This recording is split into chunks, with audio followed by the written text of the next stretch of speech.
Nós estamos nessa jornada de Elias, nessa série de estudos agora no mês de janeiro.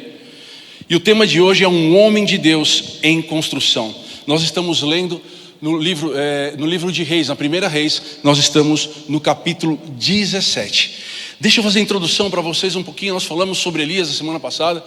E hoje eu quero novamente falar um pouco sobre esse homem extraordinário. Quando nós vemos a história de Elias na Bíblia, em primeira Reis, em segunda Reis, e até mesmo no Novo Testamento, quando ele é citado, nós vemos um homem espiritual, um homem que viveu no sobrenatural, um homem que criou um relacionamento com Deus extraordinário. Mas não foi assim desde o começo. Quando ele se apresenta, na Bíblia, lá em 1 Reis capítulo 17, ele é o tisbita, ele é um homem de Gileade, ele não tem qualificação, ele foi alguém que, ao ouvir a palavra de Deus, prontamente atendeu. Ele assume a responsabilidade por uma determinada coisa e ele vai e Deus usa ele. Mas até então ainda ele nem é chamado como um homem de Deus, um grande profeta. Ele é só um homem. Durante o capítulo 17 inteiro a gente vê ele sendo levado a um campo de treinamento. E pelo menos em duas oportunidades, nesse capítulo a gente vê Deus trabalhando na vida dele. Eu vou usar novamente a expressão que o Murilo usou: fé viva. Deus estava produzindo em Elias uma fé viva. Ou seja, uma fé que dava para ele condição de agir, de intervir, de se posicionar, de fazer a diferença.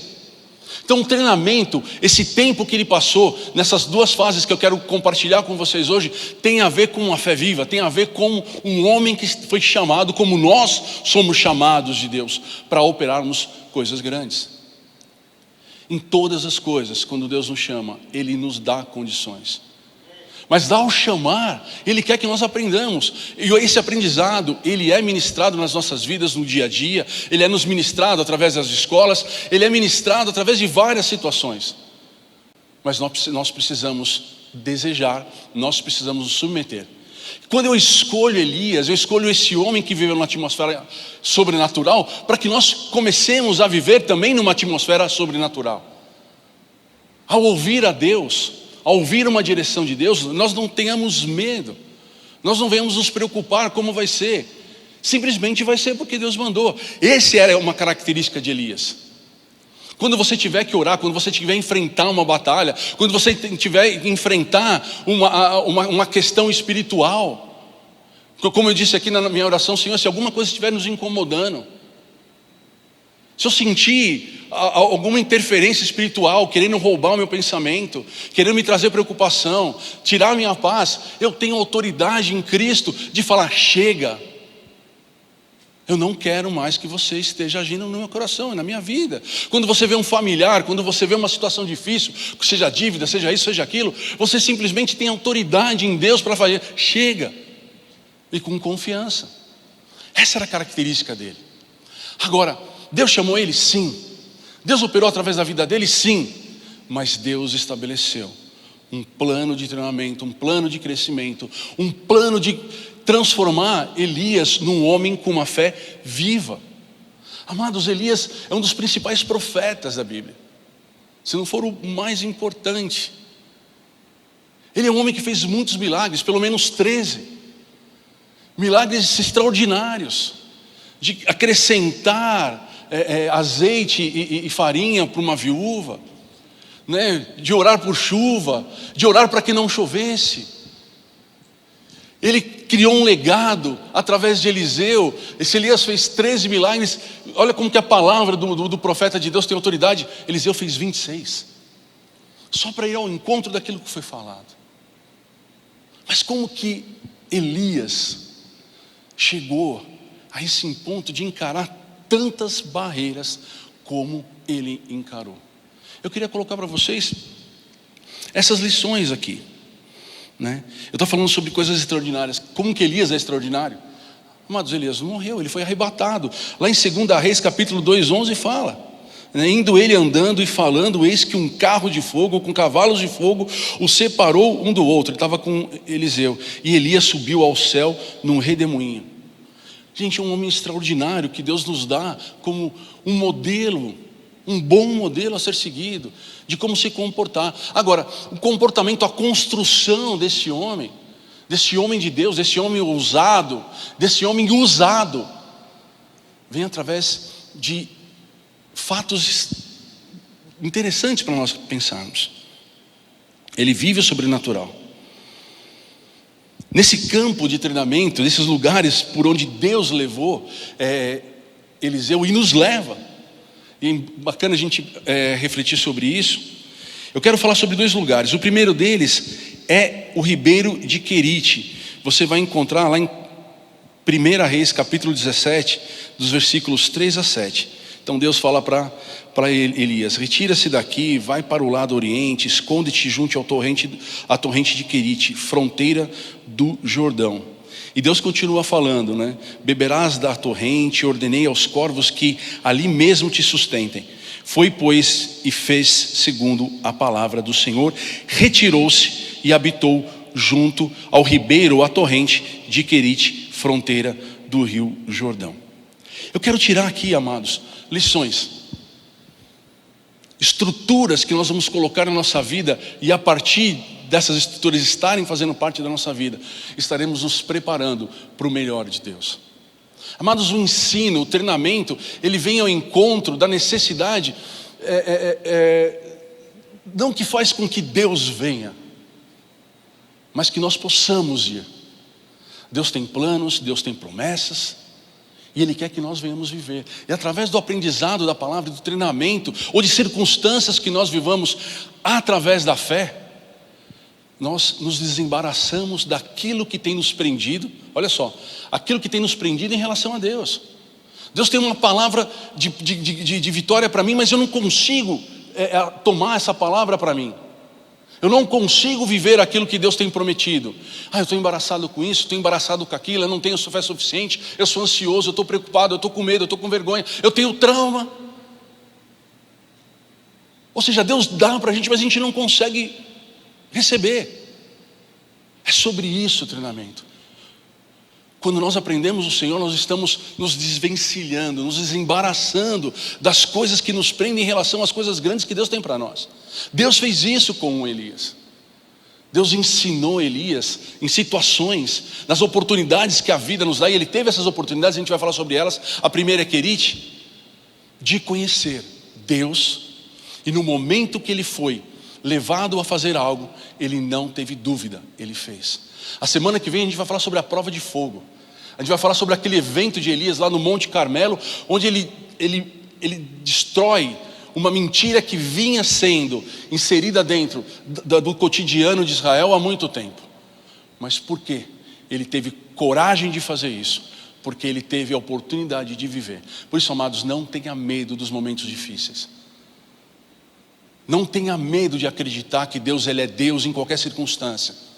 Não apenas nos momentos bons, mas principalmente naqueles momentos difíceis, onde você fala assim: cara, como está complicado. E você fala: mas Deus está comigo, eu vou passar e vou ter um testemunho de vitória. Esse testemunho não só da vitória para aquele momento, olha só.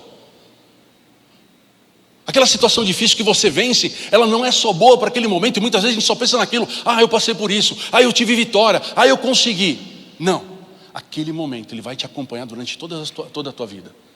E nos próximos momentos difíceis, nos próximos desafios, o Espírito Santo vai fazer você lembrar daquilo que você passou e daquilo que Deus fez na tua vida. E você vai se encher de confiança, você vai se encher de autoridade, você vai se lembrar de quem Deus é, e você vai entrar com um pé de ousadia naquela terra e vai falar assim: eu tenho vitória. Amém? Não é só para o momento, amados, isso é para a vida, é uma construção. E eu quero tirar de Querite 4 lições. Em primeiro lugar, nós precisamos desejar ser deixados de lado, tanto quanto de sermos usados. Como assim, pastor? Retira-te daqui, vai para o lado do oriente e esconda-te. Deus fala para Elias: Elias, depois que ele tem um encontro com o rei, que ele fala com o rei aquilo que Deus mandou, logo em seguida ele podia imaginar: bom, agora eu vou ficar aqui no reino, no bem bom, eu vou ser o profeta, eu vou ser o homem de autoridade, vou ter vários privilégios. Deus tinha algo muito maior para Elias. E quando Deus chama Elias e fala assim: vai para o esconderijo, vai para o deserto, ou mais ou menos assim, vai para a solidão, não tem ninguém mais te olhando, não tem ninguém mais te ouvindo, você não está mais no holofote. Eu sempre falo que Deus quer nos colocar no holofote, porque Ele quer que através das nossas vidas as pessoas conheçam a Ele, mas vai ter momento para que nós tenhamos condição de estarmos no holofote, teremos que passar por solidão, teremos que fazer coisas sozinhos, só nós e Deus. Aprendermos a lidar com isso, amados, é algo muito importante. Então a primeira lição que nós aprendemos em Querite, através da vida de Elias: desejar tanto a solidão ou o lugar distante, do que não ser usado por Deus ou de ser usado. Por exemplo, amados, quando a gente chega na igreja, quem que a gente acaba vendo? Eu vejo o pastor, eu vejo o louvor que está cantando. Mas, amados, isso é uma parte pequena de um todo.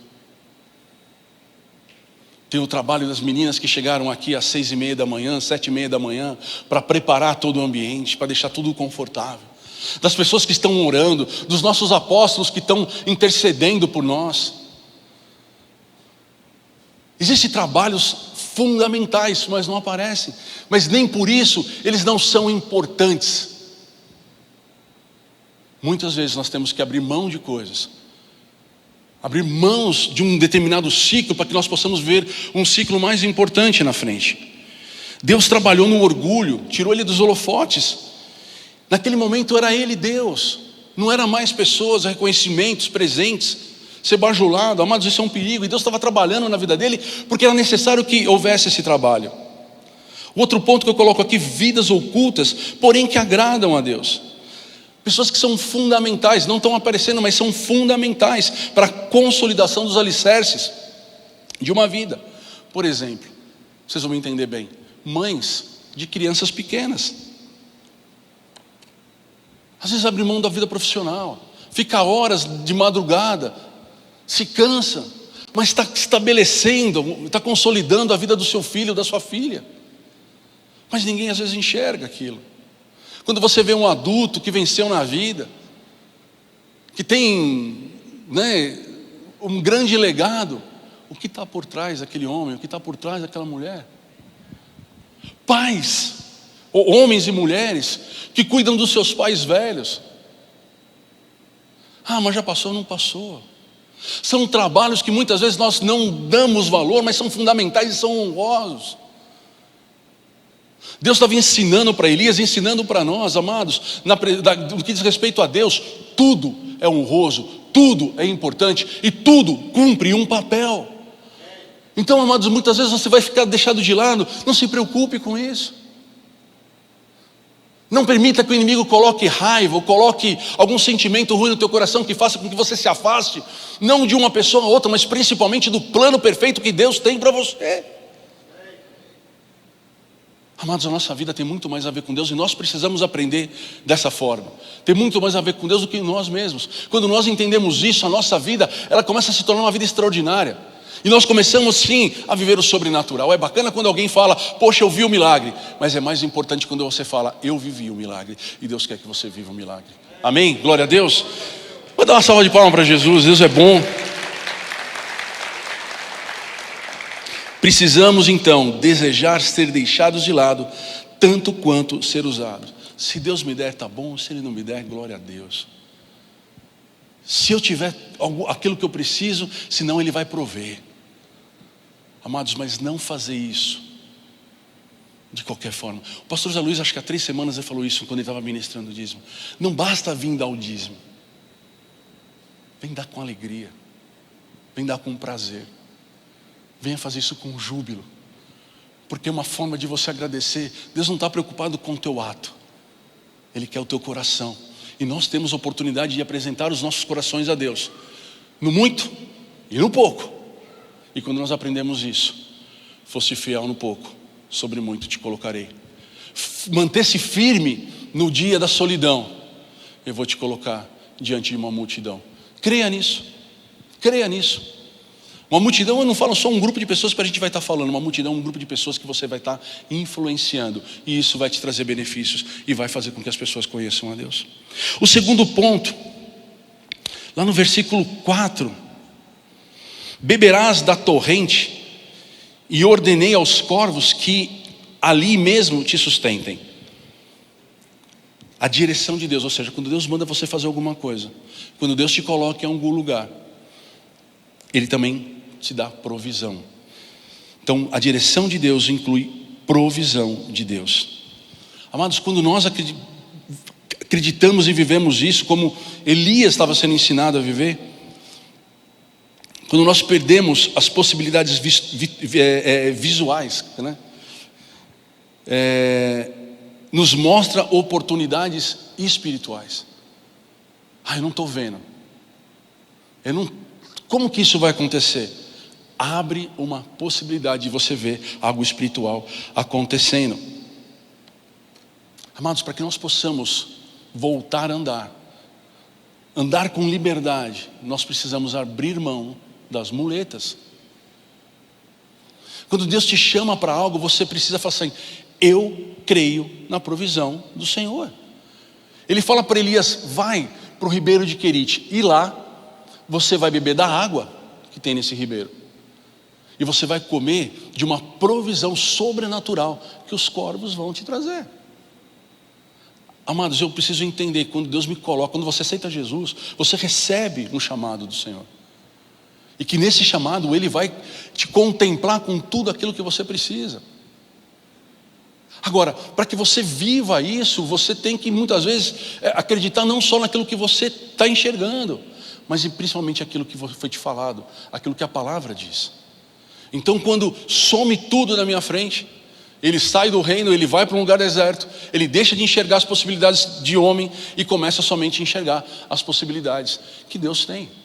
Tem uma história que aconteceu nos Estados Unidos sobre os plantadores de algodão. Eles plantavam algodão e colocavam todo o seu dinheiro naquele plantio. Aí veio uma praga, chama-se gorgulho, e começou a destruir todas as plantações. Mas numa situação dessa, o que você faria? Provavelmente você faria aquilo que os homens fizeram. Ficaram desesperados, se perderam no meio do desespero e não sabiam mais nada. Simplesmente abriram mão de todas as outras possibilidades que poderiam haver, por conta daquele terrível acontecimento. Mas simplesmente eles acharam: é definitivo. Mas alguém levantou no meio da multidão, e esse é o papel que nós temos.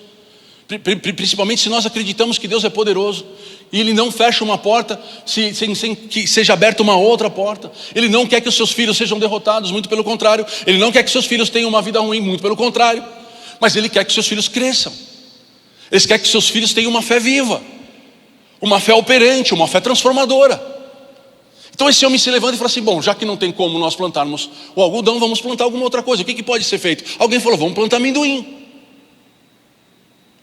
Gente, e aquilo foi a melhor coisa que aconteceu na vida desses fazendeiros. O amendoim prosperou e trouxe muito mais lucro que o algodão. E eles levantaram uma estátua para aquela praga do gorgulho. Falou: olha, gorgulho, que bom que você veio. Você deu uma oportunidade para nós de conhecermos algo melhor. Amados, muitas vezes isso acontece na nossa vida. É necessário um momento difícil, um momento de escassez, para que nós demos um passo na direção diferente daquela que nós estávamos andando. Deus está falando assim: vai por aqui, fulano, vai por aqui, ciclano, ô Beltrano, vai para lá. E você fala: não, eu estou bem aqui, eu já fiz isso, eu já fiz aquilo, eu não vou fazer mais de novo. Eu estou feliz, eu estou salvo, estou satisfeito, eu estou sentadinho, não me incomoda.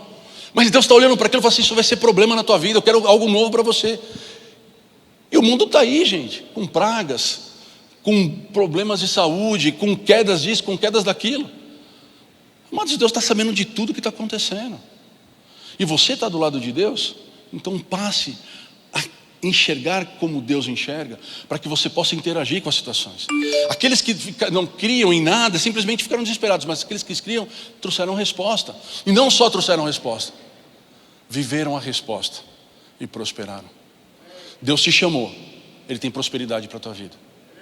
Então, quando tiver um tempo difícil, não pense como aqueles que acham que com a dificuldade tudo vai acabar. Não, com a dificuldade um novo caminho me será oferecido, porque isso é promessa de Deus. Amém? Glória a Deus.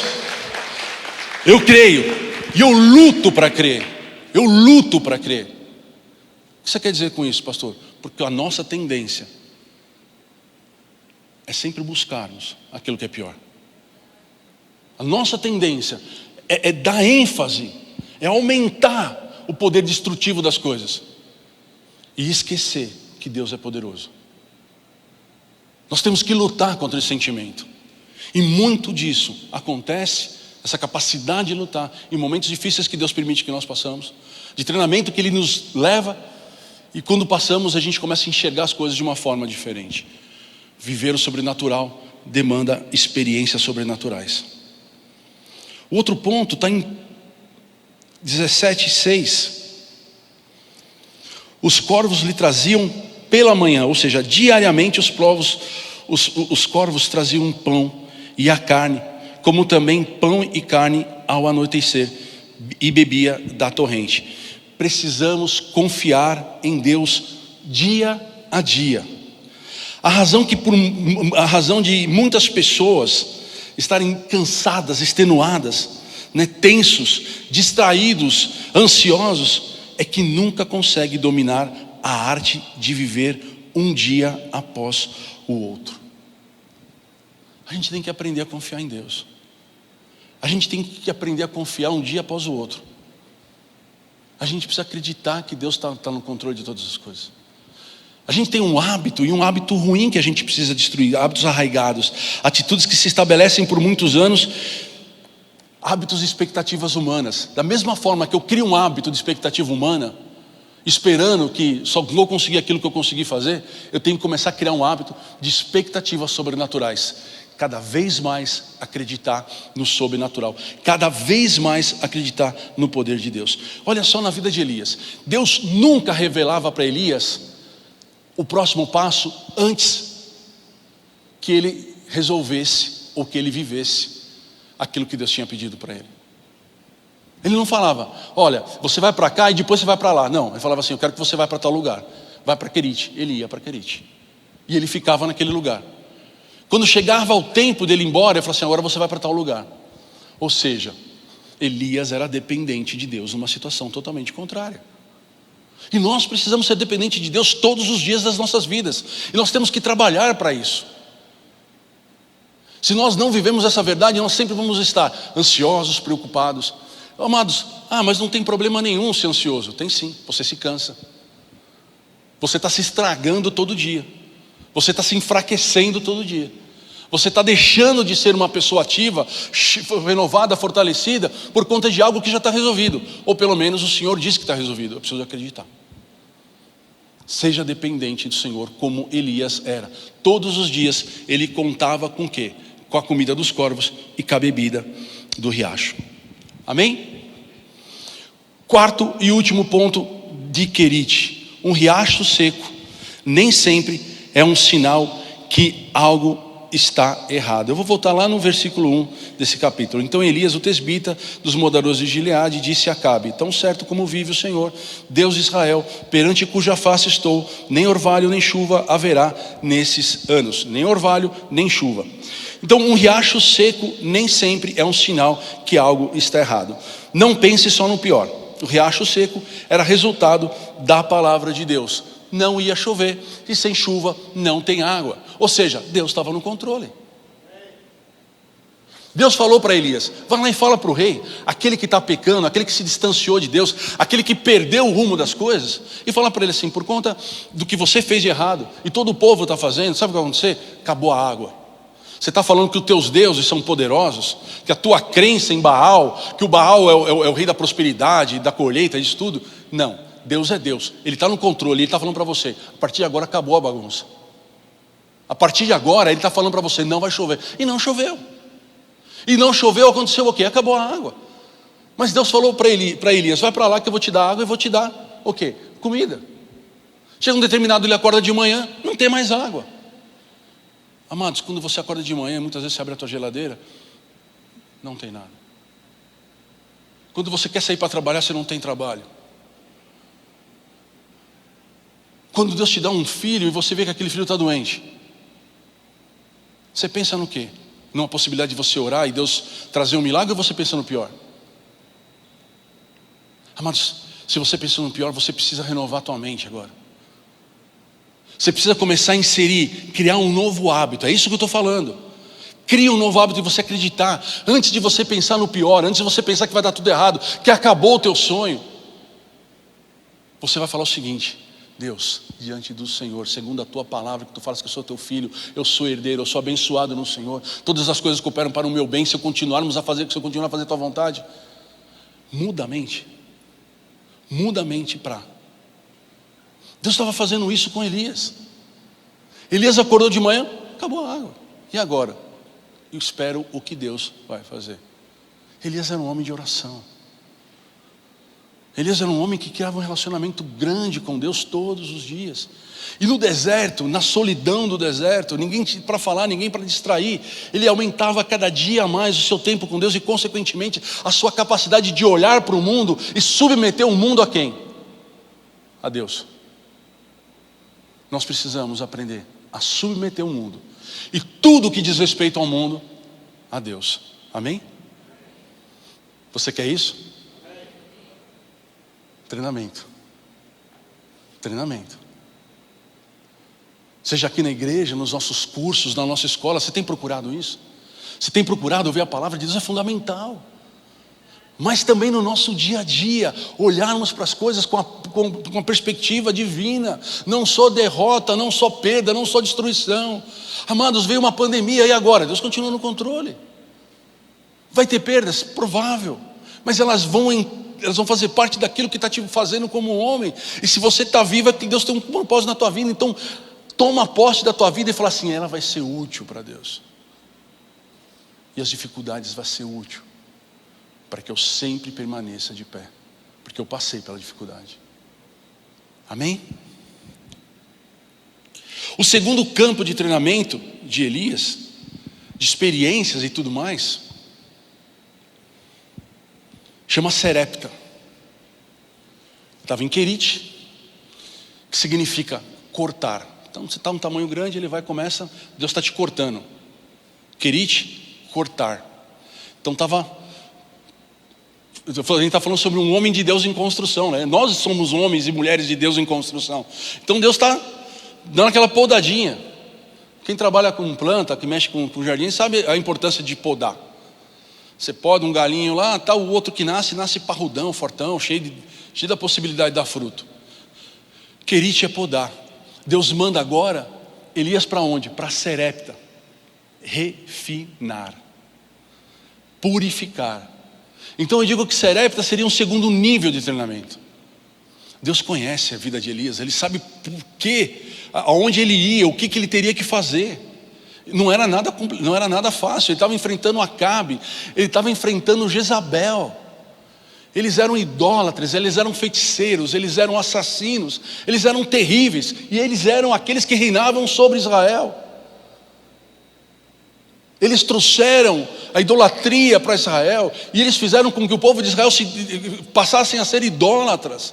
Tiraram os homens da presença do Senhor e fizeram com que eles começassem a praticar coisas terríveis. É como você tivesse que enfrentar alguém muito forte, alguém muito poderoso. Quando eu falo forte e poderoso, eu falo forte e poderoso, mas segundo a perspectiva do mundo. Porque na perspectiva de Deus, se Deus mandar eu fazer algo, eu vou com autoridade, eu vou com poder.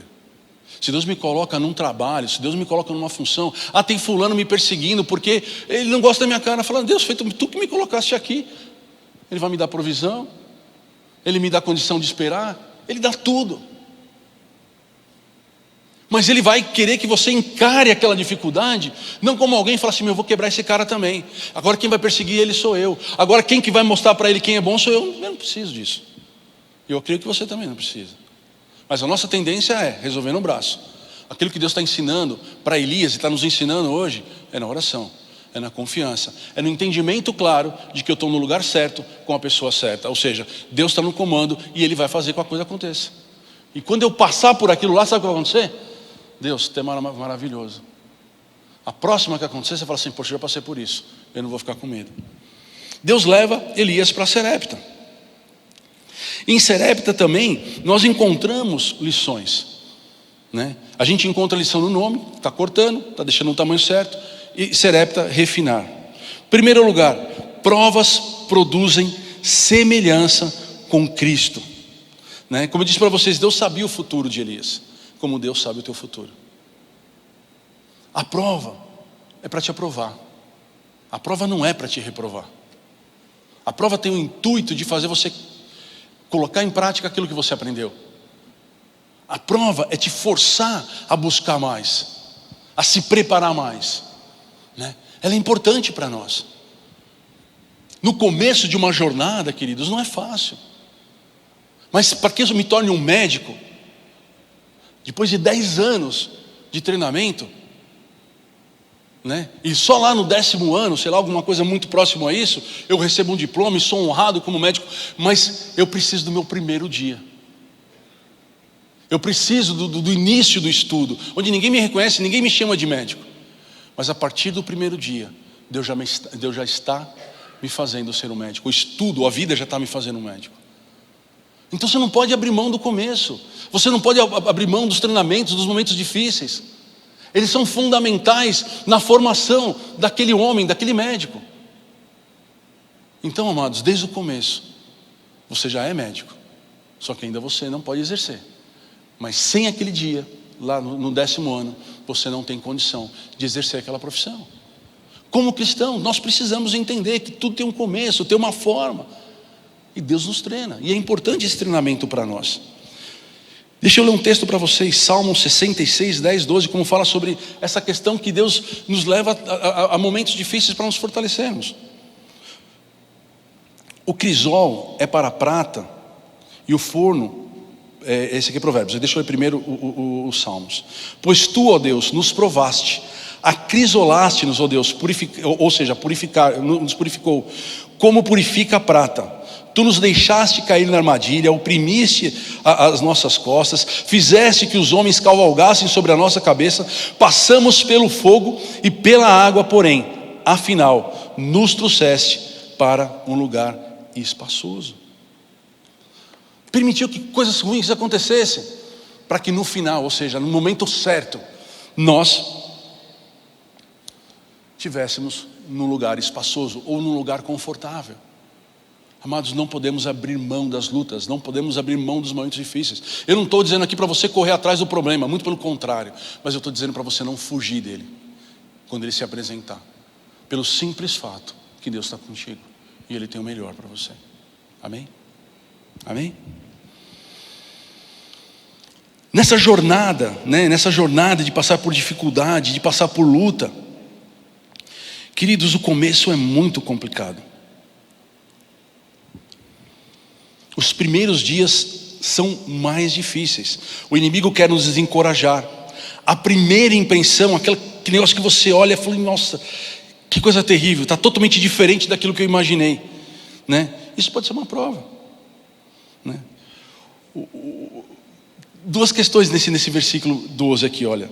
Porém ela respondeu, tão certo como vive o Senhor teu Deus, nada tenho cozido, há somente um punhado de farinha numa panela e um pouco de azeite numa botija. E vês aqui, apanhei 2 cavacos e vou preparar esse resto de comida para mim e para meu filho, vou comê-los e depois nós vamos morrer. Lá em Querite, Deus fala para Elias, vai embora para Serepta, que lá tem uma mulher que vai te sustentar. Talvez ele imaginou, bom, deve ser uma mulher rica, ela vai me sustentar. Deus deu uma ordem, vai porque uma mulher vai te sustentar. Ele não falou quem era essa mulher, não falou se ela tinha dinheiro, não falou nada disso. Deus sempre agia depois na vida de Elias, como Deus acontece na nossa vida. A gente não sabe como vai acontecer, a gente só sabe o que vai acontecer. Mas se nós não tivermos essa visão apurada, se nós tivermos consciência disso, numa primeira dificuldade, num primeiro problema, numa primeira barreira, a gente desiste e volta para trás. Quando nós começamos algo, ou seja, começamos uma faculdade, poxa, eu tenho 5 anos pela frente. Comecei a ler a Bíblia, eu tenho uma Bíblia inteira pela frente. Eu estou querendo mudar o meu jeito, eu tenho que trabalhar contra uma vida inteira que passou. Meu irmão, confia. Se Deus falou para você mudar, se Deus falou para você fazer, saiba que Ele está do teu lado, como Ele estava do lado de Elias. E Ele honrou tudo aquilo que Ele falou para Elias. Só que nós precisamos ficar de olho naquilo que se apresenta no primeiro momento. O início é difícil. Deus fala assim, vai lá, que uma mulher vai te sustentar. E ele chega para a mulher e fala assim, olha, me faz um favor, me pega um pouco d'água. Ele vai me sustentar, me dá um pouco d'água. E quando a mulher sai, ele fala para a mulher, me faz um favor, me traz um pouco de comida. E a mulher fala assim, poxa vida, eu acho que está alguma coisa errada. estou fazendo um pouco de comida porque eu vou morrer.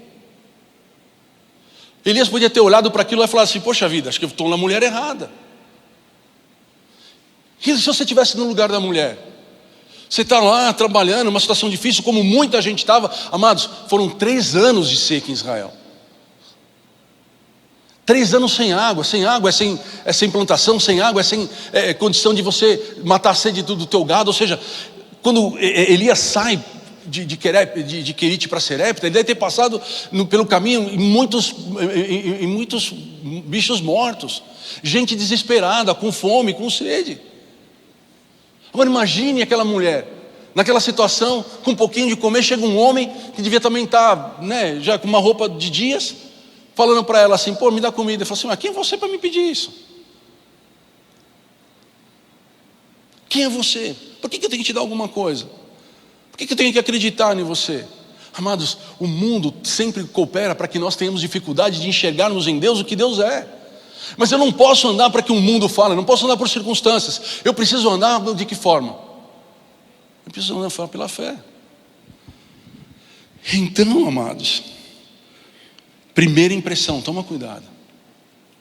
Não gostei muito disso. Calma, dá um tempo, dá mais um passo, vai na direção. Outro ponto importante: as promessas de Deus dependem de obediência. O 17:13, olha só. Elias lhe disse: não temas, vai e faze o que eu disseste, mas primeiro faze dele para mim um bolo pequeno, traze-mo aqui fora, depois fará para ti mesma e para o seu filho. Amados, promessa depende de obediência. A orientação de Deus é sempre surpreendente. Não tente analisá-lo, não tente, só confia. Uma promessa cumprida geralmente é resultado de nossa obediência. Quando ele chega diante daquela mulher e fala para ela assim: me dá comida, ela fala assim: eu estou morrendo. Ele podia falar: bom, errei, vou voltar para trás. Ele fala assim: não, faz o que eu te falei. Amados, nós temos que ter firmeza nas nossas escolhas em relação a Deus. Eu tenho que ter firmeza em relação a Deus. Eu tenho que ter um lugar. Eu tenho que ter um lugar. Eu tenho que ter um lado. Eu tenho que ter um lado. É importante nós nos posicionarmos. Eu sou cristão e eu acredito na palavra de Deus. Jesus é Jesus. E a palavra é verdade e pronto. Eu não vou discutir mais isso. Eu tenho que ter um local para me situar. E onde que Elias estava situado? Ou ele estava aprendendo a se situar com tudo isso?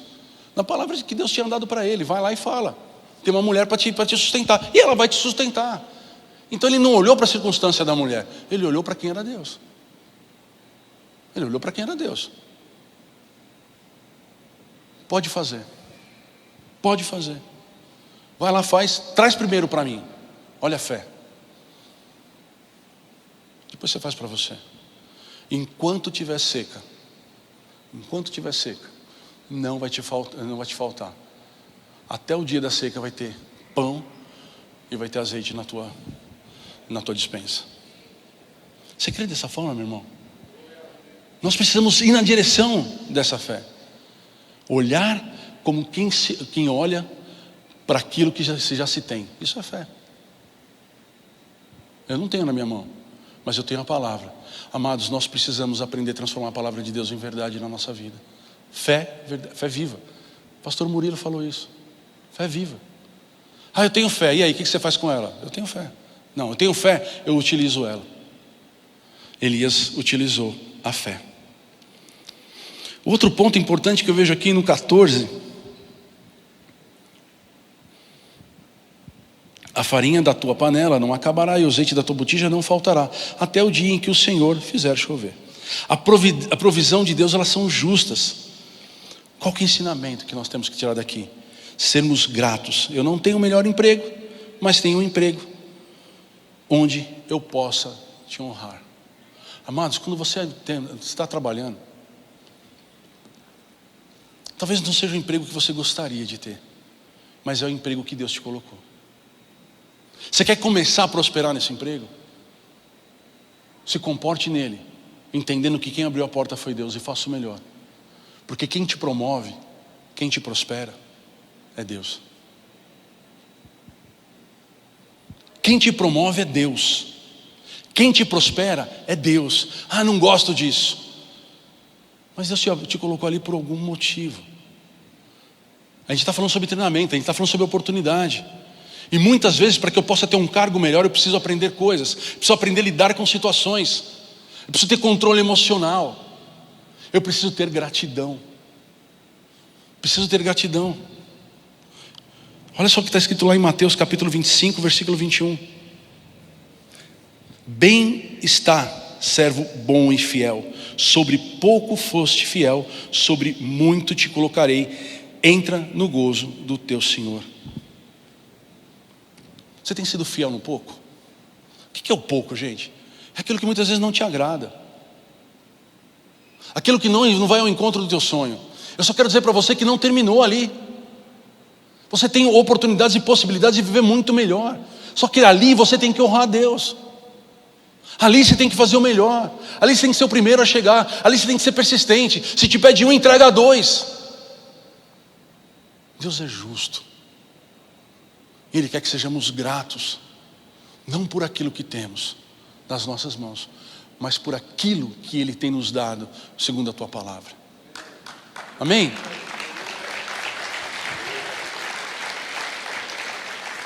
E por fim, gente, não importa quanto tempo, agora falando para os crentes, não importa quanto tempo você tem vida cristã.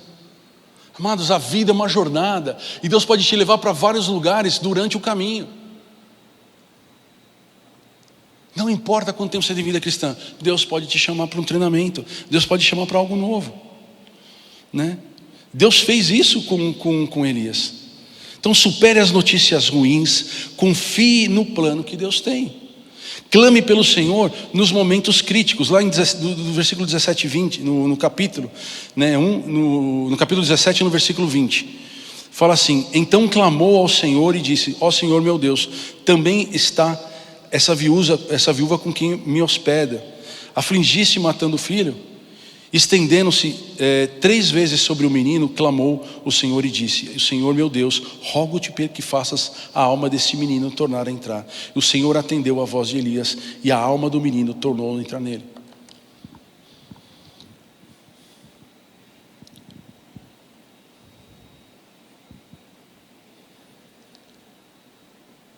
Durante a vida, meu irmão, você vai ser chamado e vai ser permitido que você passe por momentos difíceis, como Elias passou. Clama, confia. Elias chega em Serepta, ele traz uma palavra profética para aquela mulher obedece, ela entrega para ele a primeira porção do pão, ela começa a comer daquele pão e não acaba até o dia que a água chega. Mas durante esse caminho aconteceu uma coisa que ele não esperava: o filho daquela mulher que ia morrer por conta da falta de comida, tá certo? Morreu. E ela fala assim: profeta, por que você viesse com algo tão duro para mim? E o profeta novamente, ele não se entrega à dificuldade, amados. Olha só, nós não podemos nos entregar a um momento difícil. O Senhor está nos dando uma oportunidade de conhecer Ele de perto. Nós estamos diante de uma pandemia que parece que não quer acabar. Nós estamos diante de uma questão de país complexa, cheia de problema. Meu irmão, não é para você abrir mão de crer. E abrir mão de crer, não abrir mão de crer, consiste no quê? Em clamar. Em clamar. E Elias clamou: Deus, devolve a vida para esse menino, não pode ser desse jeito, me ajuda. E Deus vai e devolve a vida para aquele menino, né? Amados, o que Deus estava fazendo? Deus estava formando Elias, mas também estava mudando ele de patamar, como Ele quer fazer isso conosco. Como Ele quer fazer isso conosco. O capítulo, né, termina lá, 17 e 24, a mulher dizendo para Elias, né, nisso conheço agora que tu és homem de Deus, e que a palavra do Senhor na tua boca é verdade, né? Lá em Mateus capítulo 7, versículo 16, como que eu conheço alguém? Como eu posso ser alguém para que as pessoas possam me conhecer de verdade? Amados, não é falando, não é contando história, é pelos frutos. É pelos frutos. Deus estava formando um homem forte que daria frutos, e através dos frutos eles iam conhecer esse homem, ia conhecer o homem que estava por trás da vida dele. E quando ele passa por todas essas situações, seja em Querite, seja em Serepta, Em nenhuma das situações difíceis ele abriu mão daquilo que ele recebeu. Ele passou pelo momento difícil, ele passou pelos 3 anos de seca, ele passou pela dependência de uma mulher viúva que não tinha o que comer. Ele foi humilhado, ele foi exposto a escolhas onde ele não tinha nem nada para olhar e falar assim, poxa, é por aqui. A única coisa que ele tinha era a palavra que Deus tinha dado para ele. E essa palavra que eu compartilho com vocês hoje tem a ver com isso. De você confiar no que Deus vai fazer.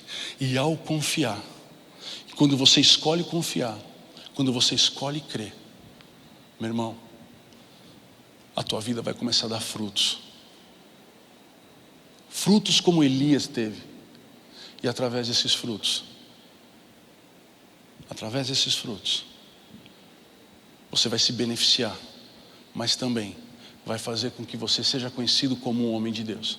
Ele chega no capítulo 17, ele é apresentado para nós, igreja, como Tisbita de Gileade. E termina o versículo, agora sei que és homem de Deus, e que a palavra que sai da tua boca é verdade. Amém?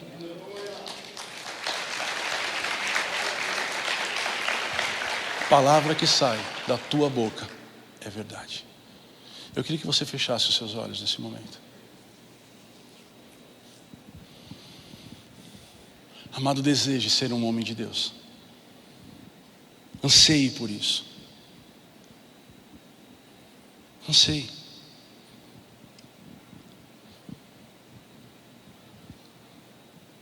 Deseje que a palavra que sai da sua boca seja verdade. Então anseie por uma jornada onde não vai depender de você, vai depender mais de Deus. Senhor, eu quero te pedir, Pai, em nome de Jesus, que essa palavra, Senhor Jesus, seja vida na história de cada um dos teus filhos. E eles possam, como Elias, Senhor Jesus, passou por Querite e passou por Serepta, viver, Senhor, o teu sobrenatural. Senhor, no nosso Querite, a nossa Serepta, talvez seja o meu trabalho, talvez seja a vida de relacionamento com os meus filhos, com os meus pais, um relacionamento profissional. O Querite seja, Senhor Jesus, as dificuldades de um país. Serepta seja, Senhor Jesus, o meu relacionamento conjugal. Mas seja Querite, seja Serepta, seja na minha casa, seja no meu trabalho, que os nós, Senhor Jesus, a tua igreja, tenhamos condição de viver tudo aquilo que o Senhor tem prometido. Esse é o nosso desejo, essa é a nossa oração nessa manhã, em nome de Jesus. Em nome de Jesus, Pai. Nós queremos terminar esse culto com mais esse tijolinho na construção da nossa vida, Pai. Queremos terminar esse culto, Senhor Jesus, com mais uma possibilidade que o Senhor nos dá de sermos diferentes e prontos para viver, Senhor Jesus, não somente com aquilo que temos, mas com aquilo que acreditamos. Senhor Jesus, nós queremos novamente terminar, Senhor Jesus, esse culto dizendo: Pai, nos ensina a lançar a palavra. Nos ensina, Senhor Jesus, a conquistar o sobrenatural através do poder da palavra. A palavra que o Senhor tem nos dado, a palavra que o Senhor tem nos permitido, Senhor Jesus, através das oportunidades de aprendizado, como hoje, a fazer a diferença. Em nome de Jesus nós te pedimos, Pai. Em nome de Jesus nós te agradecemos. Em nome de Jesus nós te louvamos. Não por aquilo, Senhor Jesus, que apenas recebemos aqui, mas principalmente por aquilo que vai acontecer através daquilo que nós recebemos aqui. Queremos que essa palavra seja bênção na nossa vida e seja bênção na vida de muitas outras pessoas. Em nome de Jesus. Senhor, cria em nós um coração de adoradores, Pai. Nos ajude, Senhor Jesus, nesses ensinamentos, nessas direções, a fim de que o Seu nome seja glorificado, adorado. Não apenas, Senhor Jesus, através dos nossos lábios, mas, Senhor, com atitude, Senhor Jesus, de uma fé viva, que te apresente a esse mundo, Senhor, desesperado, por uma resposta como essa viúva tinha, Pai. Não foi fácil, mas, Senhor Jesus, quando alcançado, se viu como Tu és grande, Pai. A seca não foi impedimento, até porque a seca, Senhor, era plano, Senhor Jesus, de restauração. As dificuldades, Senhor Jesus, não foram barreiras, porque elas tinham um propósito. Senhor Jesus, o que nós estamos passando, Pai, nós queremos colocar diante de Ti e Te pedir, Pai Todo-Poderoso, que tudo seja para a honra, para a glória do Teu nome. Nós colocamos diante de Ti os nossos problemas, as nossas dificuldades, os nossos campos de treinamento. E Te pedimos, Pai Todo-Poderoso, da mesma forma que Tu fizeste com Elias, e da mesma maneira que Elias, Senhor Jesus, lidou com tudo isso. Nos ajude a fazer, Pai, para que através das nossas vidas, nós sejamos os Elias dos dias de hoje, Pai. Em nome de Jesus, Pai, nos leva para essa semana, nos leva, Senhor Jesus, para esse ano, no Teu amor, Deus, na Tua graça maravilhosa e tão necessária, Jesus, e nas Tuas direções e consolações do Espírito Santo. Essa é a Tua igreja, que por conta, Senhor Jesus, da Tua presença nesse lugar, nessa manhã, se manifestará de forma poderosa a partir de hoje, fazendo com que Teu nome seja glorificado. Em nome de Jesus. Amém.